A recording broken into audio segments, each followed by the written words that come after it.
Even when you feel low, you can still go. Even when you feel slow, you can still go. Even when there's no hope, you can still go. I never answer to no, man, I still go.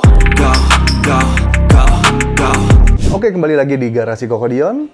Kali ini kita mau bahas sebuah mobil Jeep keluaran tahun 93.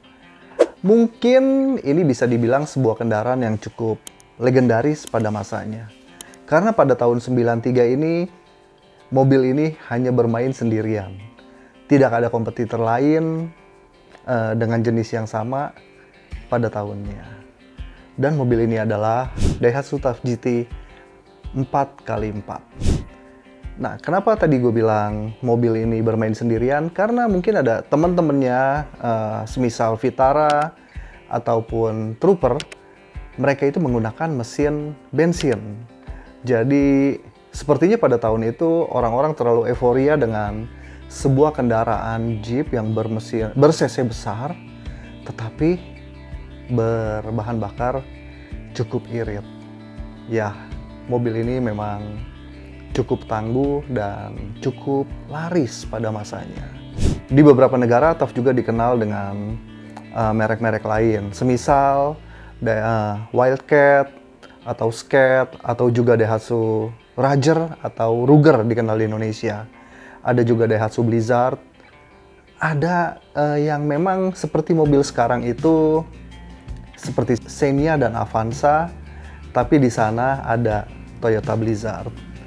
Nah, sejarahnya dalam Indonesia, TUF itu mulai masuk sekitar tahun 1976 dan berakhir di 1979.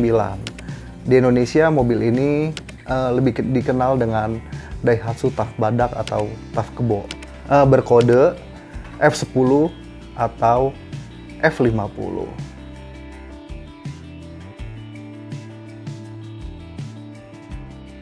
Untuk generasi yang TUF GT, atau boleh dibilang generasi ketiga, kode TUF itu adalah F70 dan diluncurkan pada tahun 85, populer dengan nama TUF GT. Dan untuk Daihatsu TUF GT F70 ini, boleh dibilang keluar dengan 3 varian, yaitu adalah tipe SWB, dikenal dengan TUF GT, ada yang berpenggerak 4x4 dan 4x2, ada yang kita mungkin mengenalnya medium ya, lebih gagah bentuknya, yaitu Daihatsu Rocky. Nah, untuk yang long chassisnya atau LWB, dia dibuat menjadi 2 model, bermodel pick up dan bermodel minibus. Masing-masing menggunakan mesin yang sama, berbahan bakar solar, ber-cc 2765, berkode mesin DL41. Untuk tipe GT-nya, itu yang bersuspensi lift spring, dia itu berusia sampai tahun 95, karena di tahun 96 untuk tipe GT dan Rocky-nya sudah digantikan dengan tipe suspensi independen.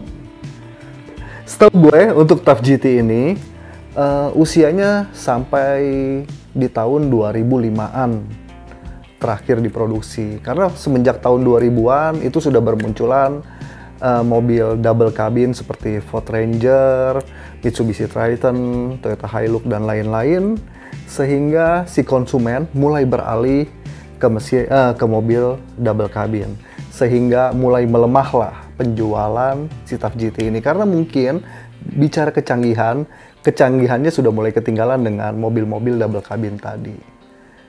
Dalam sejarah TUF di Indonesia, generasi yang pertama adalah generasi yang menggunakan mesin terkecil di kelasnya. Kita kenal dengan TUF Kebo bermesin bensin dengan kode F10, menggunakan mesin yang hanya 1000 cc tapi sudah berpenggerak 4x4. Lalu di generasi yang kedua, muncul di tahun 77 dan berakhir sampai tahun 83, itu sudah menggunakan mesin diesel yang berkode DG. Lalu di mobilnya kita kenal dengan tipe Daihatsu TUF Kebo atau F50, sudah memakai mesin diesel ber-cc 2530 yang sanggup mengeluarkan tenaga 74 PS dan torsi sebesar 172 Nm.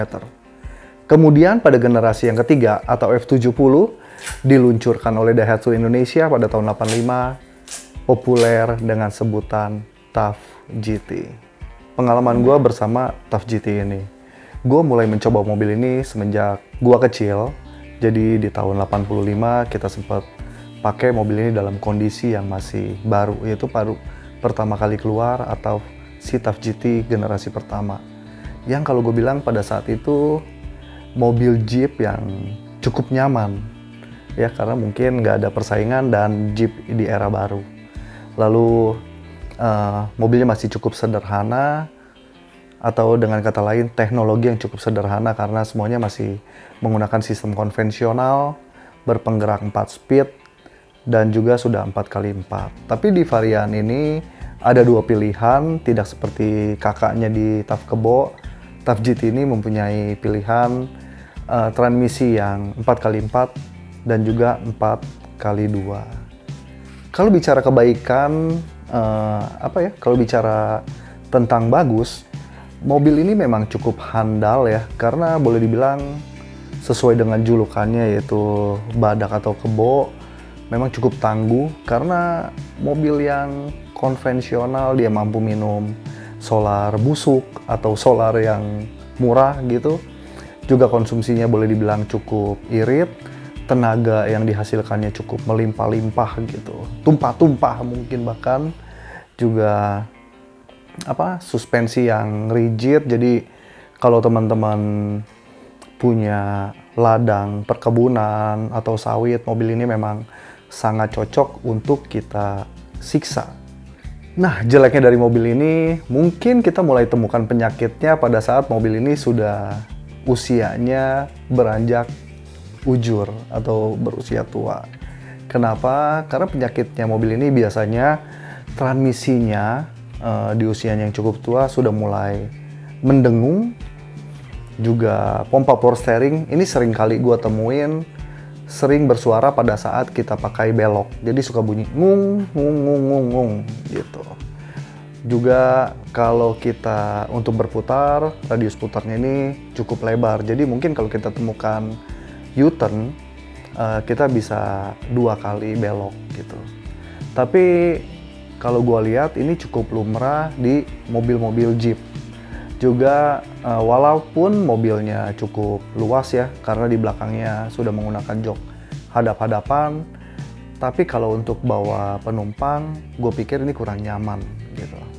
Lain halnya dengan adiknya lagi di Daihatsu TUF Independent atau berkodenya F73 dan F78-nya di Rocky. Nah, kali ini gue mau tawarin barang dagangan gue yang ada di belakang ini, yaitu Daihatsu TUF 93. Sudah berpenggerak 4x4 dengan kondisi yang cukup baik. Jadi tampilan bodinya masih cukup kinclong, masih kalau kita ketok tuh bodinya masih ngaleng, masih gembreng begitu. Dan mesin yang masih cukup boleh dibilang suaranya masih ciri khas gitu. Jadi kalau teman-teman pemain TUF pasti tahu suara ciri khas dari si TUF ini. Suara dieselnya tuh seperti suara jangkrik, masih cerik cerik cerik cerik cerik gitu. Ya, kalau kita lihat dari dashboardnya masih sangat utuh, semua ornamennya berfungsi, lalu kondisinya masih sangat mulus, AC-nya dingin.